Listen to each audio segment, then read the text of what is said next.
నమస్కారము. నా పేరు బాలకృష్ణ. మేము నిజామాబాద్ డిస్టిక్ బోధన్ నుంచి వచ్చాము.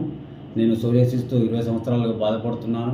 ఎన్నో మంది డాక్టర్లు అలోపతి డాక్టర్ల దగ్గరికి వెళ్ళాను. ఈ వ్యాధి తీవ్రత పెరగడం గానీ, తగ్గడం లేకుండా పోయింది. అప్పుడే నేను యూట్యూబ్‌లో మేడం గారి వీడియోస్ చూశాను. డాక్టర్ శ్యామల మేడం గారు శ్రీ భాస్కర కేరళ ఆయుర్వేదిక్ సెంటర్‌కి వెళ్ళి మేడం గారిని కలిశాను. సోరియాసిస్‌తో బాధపడుతూ సోరియాసిస్‌తో పాటు నాకు సోరియాసిస్ ఆర్థరైటిస్ కూడా మొదలైంది. దీనివల్ల మోకాళ్ళ నొప్పులు, రిస్ట్ ప్రాబ్లమ్స్ మొదలయ్యాయి.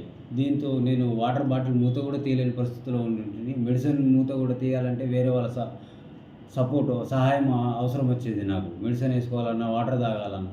ఇప్పుడు డాక్టర్ గారు శ్యామల మేడం గారిని కలిసిన తర్వాత వాళ్ళ హాస్పిటల్‌లో వారం రోజులు ట్రీట్మెంట్ తీసుకున్న తర్వాత నేను నా సొంత పనులు అయినటువంటి వాటర్ బాటిల్ మూత తీసుకోవడం గానీ, మెడిసిన్ మూత తీసుకోవడం గానీ నేను చేసుకుంటున్నాను మేడం. నేను దీన్ని హ్యాపీగా ఫీల్ అవుతున్నాను మేడం ఈ ట్రీట్మెంట్ తోటి.